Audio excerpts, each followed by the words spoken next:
성경을 읽을 때 가장 그리스도인들이 정확하게 지켜야 될 성경 해석 방법이 뭐냐면은 한마디로 성경으로 성경을 해석하라 이런 이야기예요. 성경으로 성경을 해석하라. 해석이 어렵잖아요. 해석이 이해하라는 말이에요. 이해. 성경으로 성경을 이해하라 이런 뜻이에요.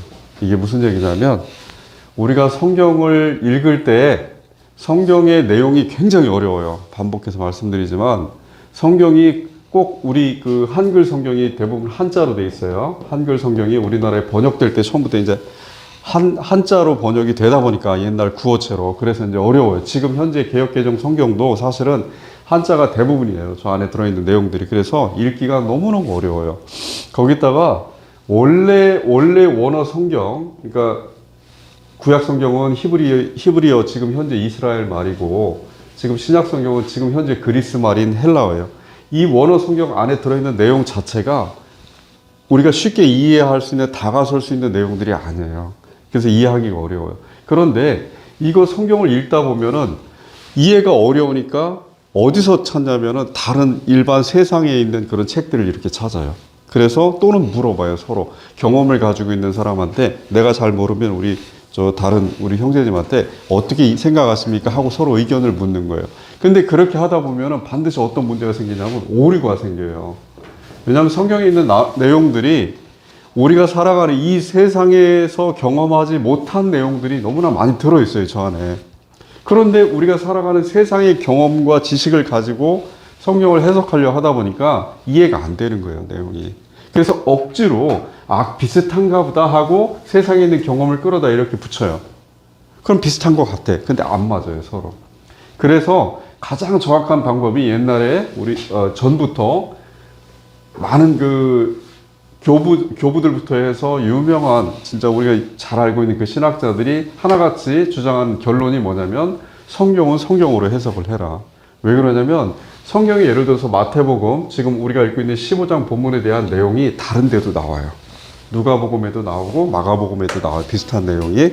그 다음에 내용은 같은 사건이 아니더라도 우리가 이제 그 페리코프라고 하는데 그 페리코프라는 그 사건이 아니더라도 다른 비슷하게 이걸 설명해 주는 그런 것들이 다른 성경 본문들에 또 많이 나와 있어요. 그래서 성경을 잘 모를 때는 이것과 유사한 다른 성경 내용이 있나 이렇게 찾아보고 그걸 통해서 이해를 해야지 서로가 묻고 또는 어떤 다른 책들이라든가 또는 이제 우리가 많이 사용하는 게 사전인데 이런 것들 통해서 이해하는 것이 부정확하다는 거 그것도 알고서 해야 돼요. 도움은 되지만. 그런 게 있고 그래서 이제 오늘 본문 같은 경우에도 오늘 본문을 해석할 때에도 이 원리를 그대로 적용하는 거예요. 그래서 한번 볼게요. 본문 한번 내용 보겠습니다. 이제 예수님께 바리새인과 서기관들이 이제 율법, 구약의 율법을 해석하는 사람들인데 찾아왔어요. 찾아와서 예수님께 묻는 거예요. 예수님, 당신의 제자들이 2절에 보면은 장로들의 전통을 범합니다. 장로들의 전통이 뭐냐면은 그 당시에 유대교에서 지켜왔던 그건 율법이에요. 반드시 지켜야 되는 하나님의 뜻이라고 우리가 전통이라고 이렇게 이야기를 하지만 사실은 유대교에서는 이것이 하나님의 뜻이다 이렇게 이야기를 했어요. 하나님의 뜻이다. 그래서 전통은 사람들이 함부로 바꿀 수 있는 게 아니고 이걸 세운 사람들이 비록 사람이 세웠지만 사람이 하나님의 영감을 통해 세웠기 때문에 하나님의 뜻이다 이렇게 받아들였어요. 그래서 반드시 지켜야 된다고 했는데 그 전통 중에 하나가 뭐냐면 음식을 먹을 때 유대인들은 반드시 손을 씻고 먹어야 된다. 그것이 하나님께서 원하시는 정결한 삶이다. 신앙이다. 이렇게 한 거예요. 그런데 예수님의 제자들은 그걸 따르지 않았어요. 그냥 먹었어요. 그래서 거기에 대해서 왜 어깁니까? 그러니까 예수님께서 반대로 묻는 거예요. 역설적으로 거꾸로 묻는 거예요. 그러면 너희는 너희의 전통을 지키면서 왜 하나님의 뜻을 지키기 위해서 너희 전통을 세웠다고 말을 하면서 왜 너희는 오히려 하나님의 계명을 어기느냐. 그렇게 얘기하는 거예요. 그 하나님의 계명이 이제 레위기라든가 출애굽기라든가 이런 구약 율법에 많이 나와 있어요. 근데 중요한 게 하나 있어요.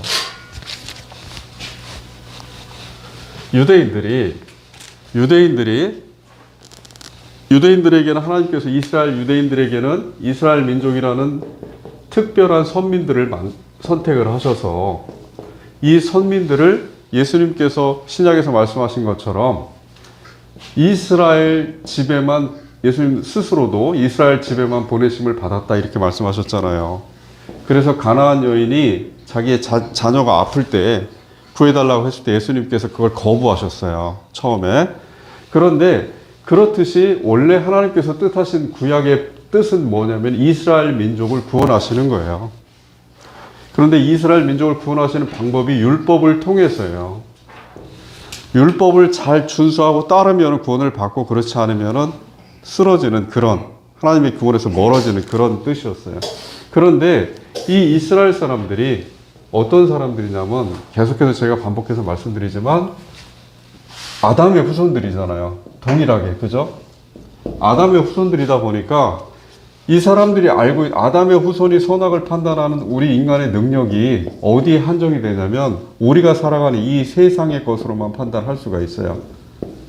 뭐냐면은 선과 악이 무엇이냐를 판단할 때, 옳고 그름을 판단할 때, 지금 성경 처음에 말씀드렸듯이 성경을 이해할 때 성경이 우리가 알고 있는 경험과 다른 내용들이 너무 많이 들어있어서 우리가 이해를 못하는 거예요. 경험해보지 못해서. 그런데 우리는 세상의 것들밖에 몰라요. 이걸 성경에서는 쉽게 뭐라고 쓰냐면 눈에 보이는 거, 그리고 들리는 거 이렇게 설명을 해요. 그걸로밖에 우리가 판단을 할 수가 없는 거예요. 그런데 이스라엘 민족도 동일해요. 똑같아요. 아무리 선민이라 하더라도 이 사람들도 아담의 후손이기 때문에 선악을 판단할 때 세상의 경험을 가지고 판단을 해요.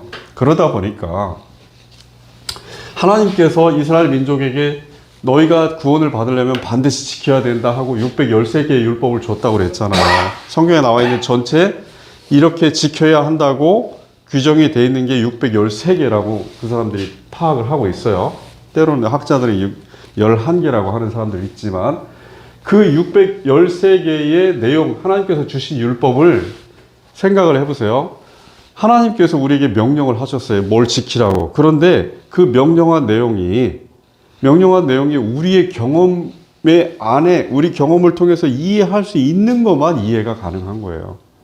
그래서 예를 들어 10계명 보면은 4계명까지는 하나님에 대한 계명이고 5계명부터 10계명까지는 사람들 사이의 계명이에요.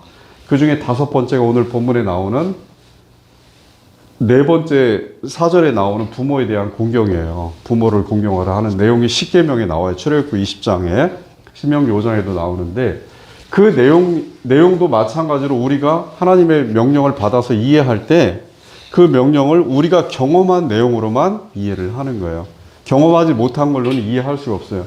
그러다 보니까 이스라엘 사람들이 어떤 마음을 먹게 됐냐면, 하나님께서 율법을 주셨잖아요. 이 십계명도 있고 다른 여러 가지 계명들이 있어요. 제의법도 있고 또 도덕법도 있고 여러 가지가 있어요. 이것들을 도저히 우리가 이해할 수 없는 너무 어려운 내용들이 있고, 또 더군다나 이 율법의 내용들은 십계명이 그렇듯이, 십계명이 5에서 6계명에 10계명에 나와 있는 부모를 경경하라, 살인하지 마라, 도둑질 하지 말라 하는 내용들이 모든 우리가 살아가는 법을 다 커버할 수는 없잖아요.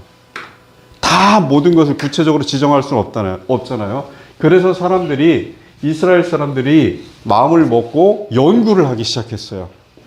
좀 더 구체적으로, 하나님께서 구체적으로 우리에게 정해주진 않았지만 어떻게 하면은 우리가 살아가는 데 있어서 하나님의 뜻, 10계명 또는 613개의 계명과 서로 의미가 상통하는, 연결되어 있는 다른 규정들을 만들 수 있을까? 그것들을 연구해서 많은 세부적인 규정들을 만들었어요. 그게 여러분들은 잘 안 들어보셨겠지만 할라카, 하카다바, 미드라시, 이런 지금도 있는 그 유대인들의 어떤 해석법, 예절법, 도덕법, 그런 성경 해석이나 그런 규정들이에요. 탈무드는 여러분들이 많이 들어보셨을 거예요. 이런 것들이에요. 그런데 이런 내용들이 뭐냐면은 원래 하나님께서 성경에 계시하신, 쓰여져 있는 613개의 법은 아니에요. 그것과 비슷하게 지금 나와 있는 장로들의 전통처럼 레위기 19장에는 정결에 대한 내용들이 나와 있어요. 무엇은 먹지 말고, 무엇은 뭐, 예를 들어서 굽이 갈라지지 않은 것은 먹지 말고, 이런 내용들이 있잖아요. 그런 정결 예식처럼 손을 씻어야지만 우리는 하나님의 정결함에 가까이 갈 수 있다 하고 세부적으로 만든 거예요. 그러니까 뭐냐면 이런 거죠. 예를 들어서 법령이 하나 있으면, 지금 현재도 그래요. 국가에서 법을 하나 정하면은 이게 법이에요. 그럼 법의 시행령이라고 그래서 이 법의 의미가 상통하는 세부적인 것을 만들어요, 사람들이. 이걸 만든 거예요, 지금 전통이. 자, 근데 여기까지는 잘못된 게 있어요, 없어요? 없어요. 왜? 사람들이 좀 더 하나님께 더 충성하기 위하여, 하나님의 뜻을 따르기 위하여서 만든 거니까 잘못된 게 없어요. 그런데 근본적으로 도저히 사람이 넘어설 수 없는 한계가 있어요. 근본적으로. 그게 뭐냐면은, 근데 지금 전통이라고 돼 있잖아요. 이게 헬라어 원어로는 이렇게 핸드오버, 손으로 건네다, 이런 뜻이에요. 그러니까 서로 전달한 거예요, 서로. 그런 뜻인데 이 전통이 뭐냐면은 계속해서 조상들이 만들어서 사람들이 지키게끔 이렇게 해오다 보니까 하나의 법으로 정해졌는데 반드시 지켜야지만은 되는 하나의 법이고 이것은 곧 하나님의 뜻이다 이렇게 정해졌는데 문제는 뭐냐면은 근본적으로 원리적으로 법을 세울 때 사람들이 내가 경험하고 내가 현실에서 맞닥뜨리고 아까 말씀드린 눈으로 보고 귀로 들은 거 이상 또는 느낀 거 이상 다른 걸로 세울 수가 없는 거예요. 그런데 여기서 이렇게 사람들이 느끼고 귀로 듣고 눈으로 본 것과 하나님께서 율법을 세우실 때 하나님께서 사람에게 무엇을 기대하시니까 세웠잖아요. 이렇게 따르라. 하나님의 뜻이잖아요. 사람에 대한 뜻. 얘들아 너희는 이렇게 살아라 하고 그렇게 알려주신 그 뜻인데 그 하나님의 뜻은 하늘에 있는 그 뜻이에요. 이게 표현이 너무 어렵지만 하나님의 뜻은 사실 우리가 살아가는 경험으로 표현하기가 힘들어요. 그래서 우리는 우리의 나름대로 유대인들이 그랬듯이 그 법을 지금도 세워서 지금 예배를 보는 형식도 있게 세운 거예요. 그런데 유대인들이 이 전통을 세울 때 자기들이 눈으로 보고 귀로 듣고 느낀 것들로만 세우다 보니까 하나님의 뜻하고 안 맞아요. 여기에 근본적으로 이렇게 된 거예요. 원래 하나님께서 에덴 동산에 선악과를 이렇게 세우셨다고 그랬잖아요. 그 선악과 열매가 이게 상징하는 게 뭐냐면은 하나님도 선악을 분별하시잖아요. 하나님의 선악이 있잖아요. 그죠? 하나님의 선악은 우리가 살아가는 이 세상을 짓기 전부터 있었잖아요. 그죠? 이 세상이 지어지기 전부터, 잘 생각해 보세요. 지어지기 전부터 있었어요. 그리고 이 세상을 지으셨어요. 그러면 이 세상을 향하여서 하나님이 갖고 계신 선악 판단이 그대로 유지가 되잖아요. 그런데 사람들이, 아담과 하와죠, 처음에.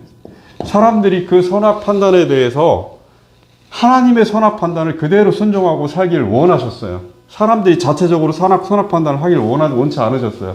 그래서 먹지 말라고 한 거예요, 상징적으로. 선악 판단을 너희 스스로 하게 되면 너희는 흙으로 지은 사람들이기 때문에 너희 머릿속에 드는 거는 전부 다 눈, 귀, 느끼는 것밖에 없으니까 이걸로 판단하면 내가 생각하는 선악과 다른 너희들의 선악이기 때문에 나의 선악이 아니기 때문에 먹지 말라 했는데 아담과 하와가 그걸 먹고 눈이 밝아진 거예요. 하나님처럼 선악 판단을 하게 되는데 자기는 자기들이 스스로 족쇄에 쌓여있는 걸 몰랐어요. 육체라는. 그러다 보니까 선악을 판단하고자 하나님의 흉내를 내는데 그 흉내내는 선악 판단이 다 눈, 귀, 느껴지는 거 이걸로만 판단이 되는 거예요. 그러다 보니까 나는 자기 나름대로 사람들은 선악, 이스라엘인들도 마찬가지고 지금 현재 우리들도 마찬가지예요. 선악이라고 판단을 하지만 나중에 보면은 하나님의 선악과 다른 거예요. 나는 이게 선이라고 했는데 하나님이 보시기에는 악이 되고 나는 이게 악인 듯 생각을 했는데 하나님이 보시기에는 선이 된 거예요. 지금 이 문제가 터져버린 거예요, 여기서. 사람들에게는 이 사람들 장로들이 전통을 세웠을 때는 그게 하나님께 선인 줄 알고 세웠어요, 반드시. 그게 자기들이 하나님께 충성하는 방법이라고 했는데 하나님이신 예수님이 보시기에는 천만에 만만해요. 너희들이 오히려 너희들이 세운 손을 닦는 게 뭐가 잘못됐어요? 잘못된 게 없잖아요. 그런데 문제가 있어요. 사람들이 이렇게 자기 나름대로 전통을 세워서 하나님께 충성하려고 하다 보니까 점점 더 원래 하나님의 법이 십계명이 있었어요. 이게 예를 들어서 한 80%는 확실히 가고 20%는 참 모호해 잘 모르겠어요. 그런데 여기에 대한 세부적인 전통을 세웠어요. 십계명에 대한 전통을 세웠어요. 이러다 보니까 확률이 점점점 떨어지는 거예요. 이제 50%잘 모르겠어. 여기서 더 세부적인 거 들어가면 이제 20% 알고 80% 몰라요. 이렇게 된 거예요. 저게. 그래서 유대인들이 무슨 말씀이냐면 내가 지금 이것을 세워서 우리 조상들부터 지켜왔는데 이게 정말 하나님의 뜻인지 점점점 확신이 떨어진 거예요. 그러다 보니까 확신이 떨어지면 사람이 어떻게 돼요? 겉으로는 지키라고 해요. 겉으로는. 이게 여기에는 입술로 표현이 돼요. 입으로는. 그런데 마음으로는, 속의 마음으로는, 진짜 진정으로는 이해 자체도 안 가니까 왜 지켜야 되지 하고 이유를 모르는 거예요. 그래서 그냥 조상이 따르라고 했으니까 위에 사역자들이 그렇게 하라고 했으니까 따르지만 그게 무슨 의미인지 사실 정확히 모르고 따르는 거예요. 그러다 보니까 마음 따로 행동 따로 하고 심지어 이렇게 되는 거예요. 사람들이 십계명이라는 하나님의 뜻 또는 지금 신약에서는 산상수훈이라고 마태복음 5장에 나와 있는 5장부터 7장까지 나와 있는 예수님의 말씀이 이거 산상수훈인데 가장 구체적으로 나와 있는 하나님의 뜻이에요.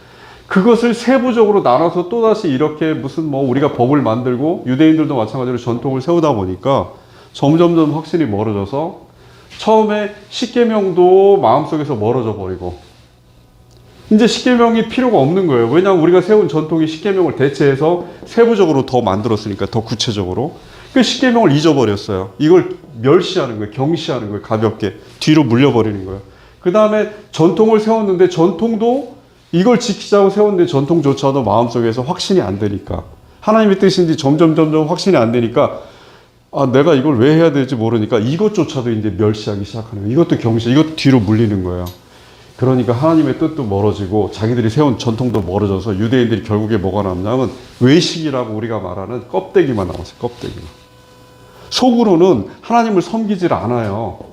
하나님을 섬겨야 되겠다는 십계명을 처음 받은 모세부터 처음 받았던 사람들은 그나마 그 확신, 더 이상 세부적으로 자기들이 만들지 않았을 때의 그 확신을 가지고 어떻게든 하나님의 뜻에 잘은 모르지만 내가 근접한 마음으로 그 뜻을 가기 위해서 실수를 하고 넘어지더라도 막 쫓아갔어요.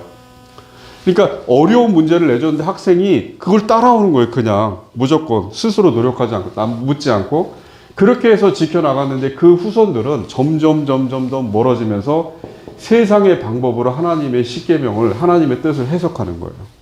세상에서 자기들이 경험한 방법으로. 그러다 보니까 점점 이 간격이 더 멀어진 거예요. 하늘과 땅의 간격이.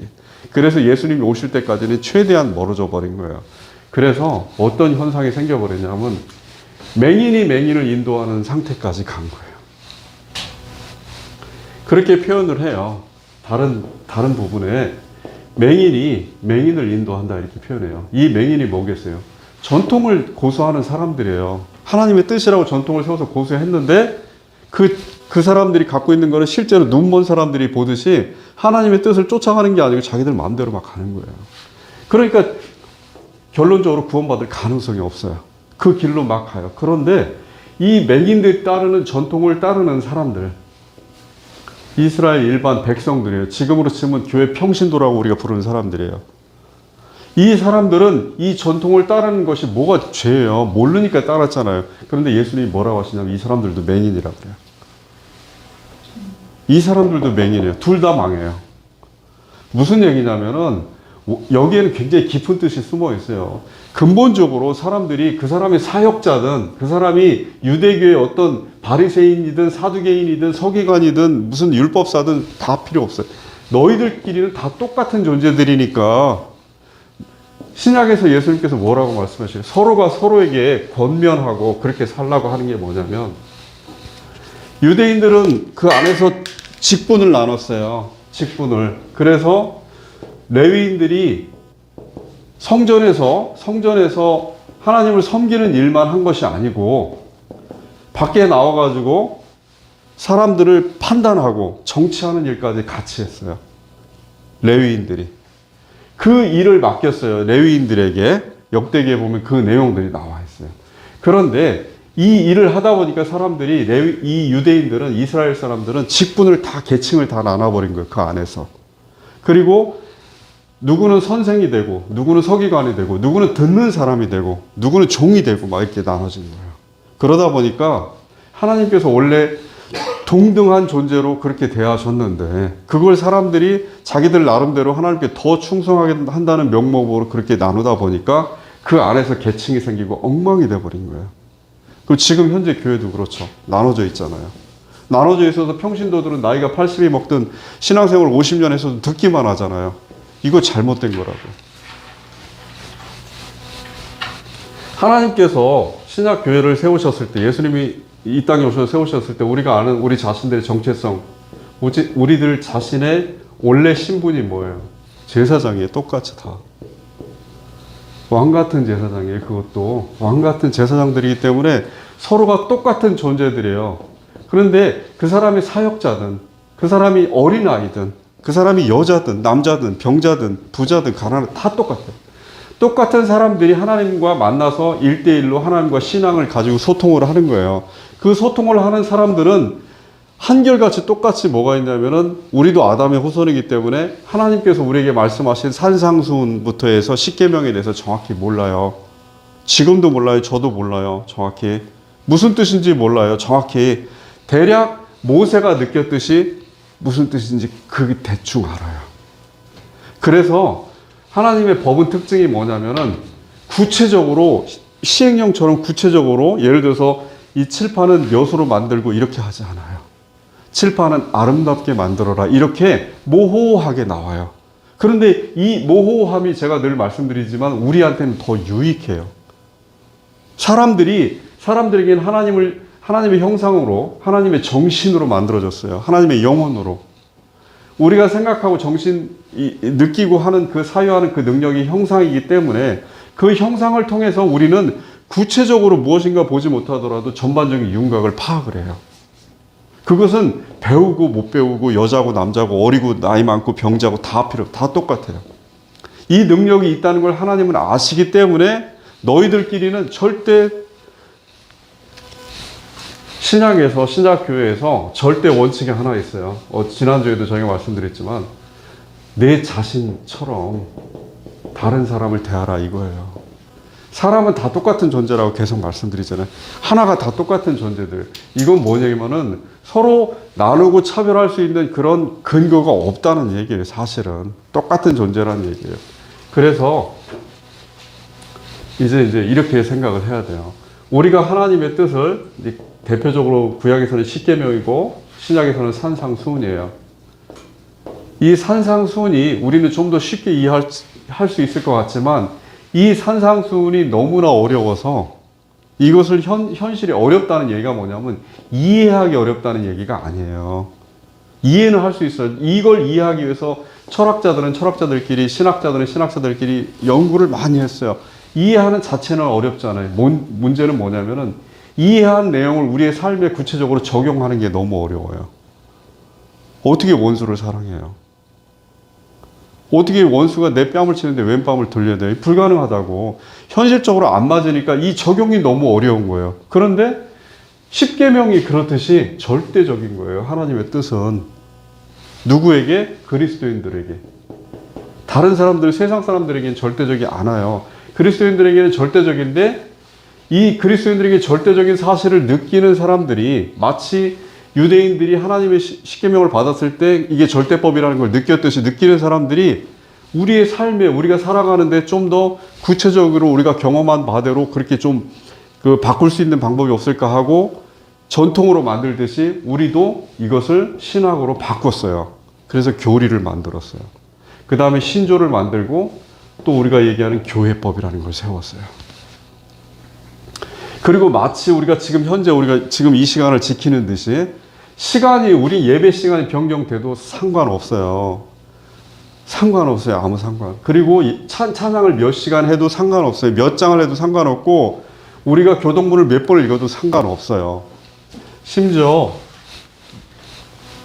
우리가 신약교회에서 구약에서는 법 정말 안 지키면 죽는 그런 법들이 있었지만 신약교회는 그런 법이 없잖아요. 이 신약교회에서도 반드시 우리가 지켜야 되는 예배의 법이 있다고 하는 게 뭐냐면은 성찬식. 세례, 그리고 지금 이 시간에 우리가 나누는 말씀이에요. 설교. 이 세 가지는 신약교회에서 반드시 지켜야 되는 예배의 법이다 이렇게 정해놨어요. 그런데 이게 법으로 정해져 있지 않아요. 신약에는 그런 내용이 없어요. 어떻게 나와 있냐? 예수님께서 기념하라 이렇게 말씀하셨어요. 이걸 법으로 규정하려고 가까이 하나님의 법으로 유대교 전통으로 끌고 가는 종교가 있죠.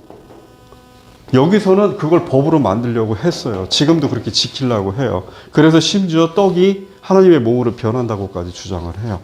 그렇지만 원래 성경 나와 있는 그 내용대로 얘기하면 그냥 기념하라야지 십계명처럼 반드시 죽으리라는 그런 법이 아니에요. 어찌됐든 기념하라 했어도 우린 기념해야 되잖아요. 하나님의 뜻이니까. 그러니까 지금 이렇게 지키는 거예요. 그런데 중요한 건 더 의미가 뭐냐면 이렇게 지키고 우리가 준수하는 것들을 우리를 살리느냐, 우리의 목숨을 구하느냐, 못 구한다는 거예요. 유대인들이 전통이 못 구했듯이 못 구해요. 그러면 이제 반문이 들어와요. 어떻게 합니까? 그러면 구체적으로 나는 눈으로 보는 거, 귀로 듣는 거, 몸으로 느끼는 거 외에 다른 것을 아는 게 아무것도 없는데 그럼 나는 하나님을 어떻게 섬겨야 됩니까? 그거는 자기 스스로 나는 맹인으로 그냥 살래요 하는 얘기하고 똑같아요. 그렇게 살면은 맹인으로 그냥 사는 거예요. 구원이 뭔지 정확히 몰라요. 제가 이런 말씀 드리면은 자꾸 모호하게 끌고 간다고 하지만 그게 성경에 나와 있는 사실이기 때문에 제가 그걸 억지로 다른 걸로 바꿀 수 없어요. 그냥 구원이 뭔지 모르기 때문에 쫓아가는 거예요. 알면 안 쫓아가요. 예수님께서 이렇게 말씀하셨죠. 이 세대 사람들은 표적을 구한다고. 보이는 걸 구하는 거예요. 느끼는 거를. 눈에 보이는 것. 이것이 진짜 구원을 가는 그 강한 의지, 신념을 형성시켜주지 않아요. 표적이. 오히려 사람은 역으로 그 모호함이 끌고 가요. 소망으로. 그 모호한 내가 지금 현재 맛보지 못한 무엇인가 있을 것 같은 그 모호함이 지금 현재 우리가 살아가는 그 유한성, 한계, 인간의 절망, 이걸 극복할 수 있는 유일한 방법이다 하는 그 희망 때문에 구원을 쫓아가는 거지, 구체적으로 유대인들이 바리새인들이 원했듯이 표적을 우리에게 보여주심으로 해서 그것 때문에 그 희망 때문에 쫓아가는 게 아니에요. 오늘 내가 질병이 나왔어도 나는 죽어요. 내가 오늘 나병이 치료됐어도 내일 죽어요. 다 소용없어요. 그런 것들은 하나님께서 그 능력을 보이시는 위대한 전능하신 하나님이심을 나타내시기 위한 표징이지, 그렇게 너희들에게 구원을 하겠다, 그 구원의 방법이 이런 모양이다 하는 게 아니거든. 구원의 방법은 완전히 바뀌어버렸어요. 유대 이스라엘의 구원의 방법은 뭐냐면은 이 땅에서의 삶이에요. 학자들이 공동적으로 얘기하는 게 뭐냐면 구약 성경에는 죽음에 대한 내용이, 그 이후에 대한 내용이 없어요. 우리가 유일하게 알고 있는 건 스올이에요. 스올. 어둡고 습한 땅. 망각의 세계. 무슨 얘기냐면 신약에서는 온통 다 뭐냐면은 부활 이후의 세계예요. 그러니까 바뀌어버렸어요. 구원 자체가. 이 땅의 것들만 추구했기 때문에 다윗 왕이 상징하는 게 뭐냐면은 솔로몬이 뭐라고 그랬어요? 여러분은 신약에서만 우리를 자녀 삼으시고 아들과 딸 삼으셨다고 얘기했지만 다윗이 솔로몬에게 성전을 지으라고 하면서 뭐라고 했냐면은 하나님께서 솔로몬 너를 아들로 삼아서 아버지가 되시겠다고 말씀하셨어요. 솔로몬이 이미 자녀였어요. 자녀 삼으시겠다고 했어요. 그렇게 하셨는데 다윗 왕과 솔로몬이 상징하는 그 구원, 하나님께 받는 축복, 이것은 다 지금 우리가 느끼는 이 땅에서의 것들이에요. 이 땅에서의 것들. 장수하는 거. 내 부모를 공경하라. 그러하면 너희가 오래 살리라. 장수하리라. 이런 것들. 축복을 받으리라. 재물을 받으리라. 너희 왕위가 대대손손 이어지리라. 이거 다 이 땅일 거예요. 다윗 언약 이런 것들. 그런데 신약에서는 어디를 보냐면은 영원한 생명, 영원한 삶을 찾아요. 뭔지 몰라요. 구체적으로. 하늘나라의 삶이 어떤지 우리는 잘 몰라요. 어찌됐든 영원한 생명을 찾아요. 그렇기 때문에 반대로 영원한 하나님의 나라, 지금 이 땅이 아닌, 유대인들이 그렇게 원했던 이 땅의 삶이 아닌 영원한 하나님의 나라를 찾기 위해서 하나님께서 요구하시는 게 있어요. 이 땅의 삶을 버려라. 이것에 대해서 공산주의자들이라든가 니체라든가 이런 사람들은, 허무주의를 추구하는 사람들은 너희는 인간으로 태어나서 어떻게 너희가 살아가는 이 세상을 그렇게 가볍게 생각하고 저 세상을 바라보는 그런 미신에 빠져 있느냐 이렇게 얘기를 하는 거예요. 그런데 그 사람들이 뭐라고 얘기하든 그 사람들이 말하는 거에 대해서 우리가 학문적으로 답변할 수 없다 하더라도 저는 준비를 하고 그렇게 살아가지만 답변할 수 없다 하더라도 여러분 아셔야 되는 게 영원한 나라를 위해서 이 땅의 삶을 가볍게 대하라는 게 하나님의 뜻이에요. 성경에 나와 있는데 이거는 절대 부정할 수가 없어요. 뭐라고 이 사람들이 공격을 하든 그렇게 써 있는 걸 어떻게 하겠습니까? 그렇게 하나님께서 계시하셨는데 그게 뭐냐면은 그게 십자가의 삶이에요.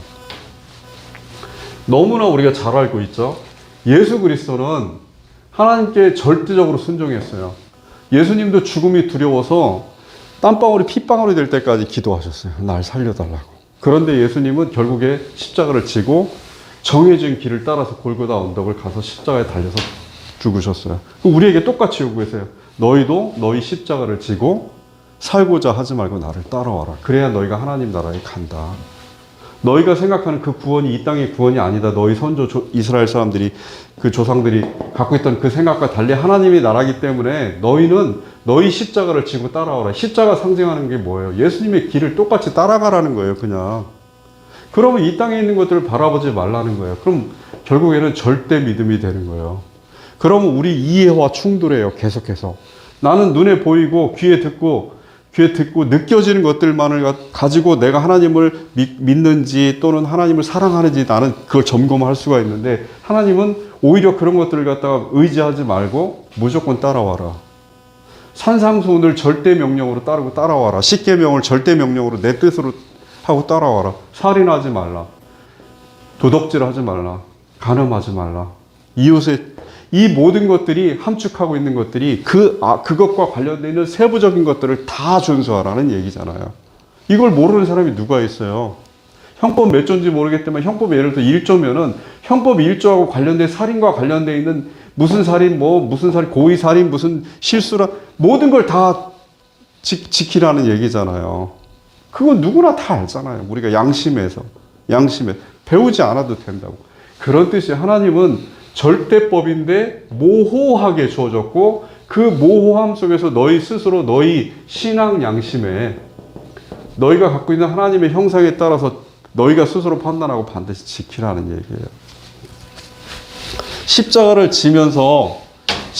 지고 골고다 언덕을 따라 올라오면서 십자가를 지고 따라오면서 이 십자가를 진 절대적인 삶이 우리 인간 그리스도인들에게는 도대체 이게 믿겨지지가 않는 거예요. 이 방법이. 그러다 보니까 이 방법을 좀 하기 위해서 어떻게 하냐. 평화로운 신앙생활. 그 다음에 예배를 통해서 우리가 이걸 갈 수 있는 방법이 없을까 하고 예배에 참여. 그 다음에 헌금. 굉장히 많죠. 목사님들이 비판하고 있는 이 방식을 통해서 어떻게 해서든 도저히 인간이 할 수 없는 그 십자가의 길을 우리 인간은 인간답게 따라가자 하고 만드는 게 우리 나름의 전통이에요, 또. 그런데 반드시 알아야 될 게, 교회를 주일날 가고 수요일날 가고 무슨 그 전통, 우리 선조들이 만든 거예요. 원래 처음부터 있었던 게 아니고, 그 전통을 따른다고 해서 여길 갈 수 있느냐? 못 갑니다. 그렇게 써 있어요, 성경에. 못 가요. 이렇게 가는 게 아니고, 더 쉬운 방법이면서 또 동시에 더 어려운. 그래 늘 성경은 역설이에요. 더 쉬우면서 동시에 더 어려운 게 뭐냐면은 마음속에서 모호함을 가지면서 신앙으로 어찌됐든 여러분은 하나님, 여호와 하나님을 믿기 위해서 모였고 그 하나님이 나의 주인이 되고 내 생명의 주인이 돼서 나는 지금 이 세상의 삶으로 끝나는 것이 아니고 영원한 구원을 받기를 원합니다 하고 이렇게 신앙을 갖는 거잖아요. 그러면 이 모호함을 계속 유지해 나가는 거예요. 구체적으로 나를 만약에 붙잡는 것들이 있다 하더라도 이 구체적으로 어떻게 지켜야 된다 하고 내 동료가, 나의 사역자가, 나의 가족이 누군가 나랑 같이 신앙 믿는 사람들이 그렇게 한다고 하더라도 이 모호함 속에서 우리가 깨닫고 있는 하나님의 절대법, 하나님의 우리한테 원하시는 그 뜻을 비교하는 거예요. 판단하는 거예요. 그래서 하나님의 뜻을 우선하는 거예요. 그게 오늘 사도행전에 나와 있는 베드로가 이야기하는 나는 사람들의, 다시 한번 보여주세요. 사도행전. 베드로와 사도들이 대답하여 이르되 사람보다 이 이야기를 하기 전에 바리새인들이 베드로와 사도들을 갖다가 붙잡아서 죽이기 위하여서 너희가 왜 우리가 세운 하나님을 섬기기 위해서 세운 이 전통을 이 미드라시가 아니죠. 이 전통을 지키라고 너에게 그렇게 명령을 했는데 너희는 그걸 어기느냐. 그랬더니 베드로와 사도도 유대교 이스라엘인이고 유대교 신자예요. 그런데 그 신자가 뒤바뀐 세상을 봤기 때문에 이렇게 얘기하는 거예요. 너희들이 지킨 얘기하는 그 전통, 그건 사람의 말이다. 너희가 세운 거니까. 근데 하나님의 뜻을 지키는 것이 더 중요하다. 근데 베드로와 사도들도 우리보다는 더 하나님과 가까이 있었지만 하나님의 뜻을 완전히 안 사람들이 아니잖아요. 그 사람들도 여전히 마음속에 모호함이 있었고, 이 모호함이 있었다는 걸 누구보다 잘 알고 있는 게 바울이잖아요. 모호하잖아요. 그렇지만 그 모호함 속에서 바울이 끝에 어떻게 해요? 나의 달려갈 길을 달려가고 믿음을 지키고 자기가 해야 할 일을 다 끝마쳤다 이렇게 고백을 하잖아요. 거기에는 바울이 스스로 바울의 자의식이 들어있는 거예요. 바울의 자유의지가 들어있는 거예요. 하나님께서 바울에게 깨닫게 하신 그 믿음도 있지만 바울이 자기 신앙을 가지고 그 모호함을 견지하면서 그렇게 달려가는, 하나님을 향해서 절대적으로 달려가는, 그러니까 세상 사람들이 이렇게 해야 돼, 이렇게 해야 돼, 이렇게 해야 돼, 이렇게 하는 것이 하나님을 섬기는 것이야 하고 이야기를 해요. 그것을 하나의 어떤 참고로만 여기는 거예요. 법으로 여기지 않고 참고로만 여기는 거예요. 그래서 하나님의 뜻과 비교해요, 항상. 그래서 누구도 우리 자신들 마찬가지, 여러분들 가운데 누구라도 아무리 나이가 어리고 어떤 신분을 가져도 본인이 갖고 있는 그 신앙에 견주어서 하나님을 그 믿는 믿음에 견주어서 만약에 이러한 전통이라든가 규정이라든가 법이라든가 모든 그 우리가 그 캐논이라고 부르는 그런 모든 교회에 있는 것들이 우리의 하나님의 뜻과 전통도 마찬가지예요. 충돌하는 부분이 있다면 이걸 따르는 게 아니고 하나님의 뜻을 따라야 돼요. 그래서 이 사람들이 세상 사람들이 눈, 코, 귀, 입을 가지고 바라보는 사람들이 너 참 어리석다, 너 참 현명하지 못하다 하더라도 그리스도인들은 그 길이 현명한 길이라는 걸, 하나님 안에 현명하니까 그걸 깨닫고 그냥 가는 거예요. 이제 마지막 짐이 하나 남아있어요.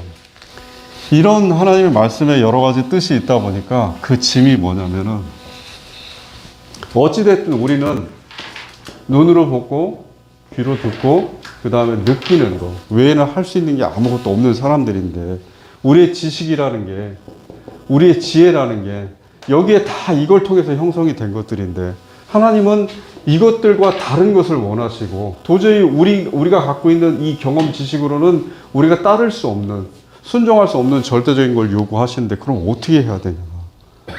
그러면 도대체 나는 살고 싶어서 나는 신앙을 선택했고 믿음을 선택했는데, 살고자 하는 사람에게 죽으라고 하면 나는 도대체 어떻게 해야 되느냐. 그런데 이런 게 있어요. 이제 마지막 힌트예요. 주기도문이 있죠. 마태복음 7장인가요? 주기도문이 있어요. 주기도문에서 예수님께서 뭐라고 말씀하셔요? 너희는 이렇게 기도하라 이렇게 써 있어요. 너희는 이렇게 기도하라. 이게 우리는 주기도문이니까 예수님의 기도문인 줄 알고 있잖아요. 이건 우리의 기도문이에요. 너희는 이렇게 기도하라. 우리의 기도문이에요. 거기에 뭐라고 내용이 나와 있냐면, 일용할 양식을 주셨고, 우리가 주기도문에서 부르죠. 일용할 양식을 주셨고, 우리에게 필요한 것들. 이 일용할 양식에 모든 게 다 함축이 되어 있는 거예요. 이 일용할 양식에는 우리가 세상에서 필요한 것들을 우리 스스로 쟁취하고 싸움을 통해서 얻고, 그 다음에 농사를 지어서 수확을 하고 어떻게 해서는 다른 사람들과 경쟁하고, 이게 아니고 하나님께서 채워주세요. 이 땅의 삶에서 필요한 것들은 채워주세요. 일용할 양식. 그게 나의 명예가 됐든 나의 신분이 됐든 나의 직업이 됐든 무엇이 됐든 채워주시고, 또는 나의 다른 사람들과의 원만한 관계가 됐든 무엇이든 하나님께서 채워주시고, 나머지는, 양식 외에 나머지는 다 하나님 뜻에 따르게 해주세요 하는 거예요. 우리의 기도문이에요. 그렇게 살면은, 그러면 이렇게 우리가 스스로 쟁취해야 되는데, 현명한 사람들 우리 스스로 더 높아져야 되고 우리 스스로 더 우리가 축복받은 사람처럼 은혜 받은 사람처럼 살아야 되는데 주기도문에는 너희는 하나님께 구하라 양식을. 너희가 부족한 것을 하나님이 모르시겠는데 채워주신다고 하셨을 그 약속 믿고 따르라 했으니까 그렇다고 일을 하지 말고 게을러라는 얘기가 아니고 우리가 할도리를 하면서 세상을 살아가되 근본적으로 우리가 하는 일이라 하더라도 그것이 하나님께서 주시는 양식이라는 그 의식을 가지고 살라는 얘기, 그 지각을 가지고. 그리고 이 나머지 것들은 다 하나님께 맡기라는 거예요. 하나님의 뜻에. 그게 뭐 하더라도 우리는 선해야 된다는 거. 우리의 선악 판단이 왜곡되어 있고 잘못되어 있으니까 따르지 말고 하나님의 선악 판단을 그대로 선악과 먹기 전에 아담의 상태처럼 하나님의 선악 판단을 따라서 하나님이 이건 선이다 했으면 그건 따르는 거고 하나님이 악이다 했으면 그걸 피하는 거고 그렇게 살아가라는 거예요. 저렇게 사람의 뜻이 아니고 우리가 어떻게 구원받는지 구체적으로 이렇게 행동하면 구원을 받을 수 있습니다 하고 이야기하는 건 사실은 다 전통이에요. 그렇게 해서 받을 수 있는 그 법을 하나님께서 말씀해 주신 게 없어요. 이렇게 하는 거예요. 그냥 믿음으로. 얼마나 모호해요 이게. 믿음으로 뭘 어떻게 믿어. 그렇지만 이 외에는 다름이 없어요. 하나님께서 원하시는 게 이거예요. 우리에게. 믿음으로. 하나님께서 너에게 원하시는 이것이 이것이다 하는 그 사실조차도 믿고 그것이 구체적으로 매 순간 매 행위 때마다 너희가 어떻게 판단하고 선택하는 것도 믿고 너희 스스로를 믿으라는 얘기잖아요. 결국에는. 그죠? 너희 자신을 믿으라. 하나님을 믿으라는 게 결국에는 너희 자신을 믿으라는 거예요. 너희 자신의 어떤 부분? 하나님의 형상. 하나님께서 형상을 통해서 너에게 주신 신앙.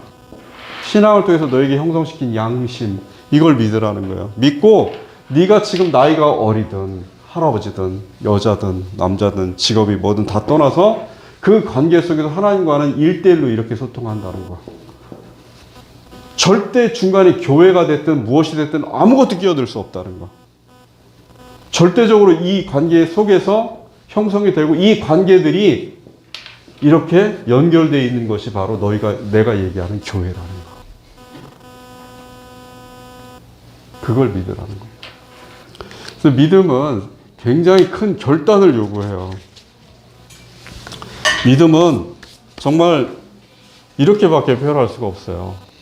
믿음을 갖고 그 믿음을 통해서 우리가 하나님의 자녀가 되고 솔로몬이 누렸던 그 자녀의 같은 솔로몬이 받았던 그 자녀로서의 축복이 아니고 그 솔로몬의 것이 그냥 하나의 한 톨 먼지 같은 이 세상의 것이 비교될 수 없는 그 하나님의 영원한 나라에서의 그 삶을 추구하는 그 자녀가 되는 그 축복, 그 구원을 받기 원한다면은 우리는 어쩌면은 지금 우리가 살아가는 이렇게 순탄한 것을 추구하는 삶이 아니고 다 알고 있을 거예요. 십자가를 진 삶이 얼마나 처절하지만 그렇잖아요. 사람이 감정이 슬프면서 기쁘고 기쁘면서 슬픈 마치 그런 걸 중첩되어 있는 감정 같은 거. 고통스럽지만 너무나 행복한. 그게 예수님께서 느끼셨던 감정이고 육체와 정신이 하나님의 형상이 그렇게 혼합돼서 느껴졌던 그 감정이고 우리가 똑같이 지금도 추구해야 할 참 신자, 참 신앙의 모습이고 그런다고 해서 지금 제가 여러분들에게 권고드렸던 것처럼 그런 것을 추구한다고 해서 반드시 하나님께서 그걸 해야지만이 구원해 하고 규정할 수 없는 규정이에요. 그게 결론입니다.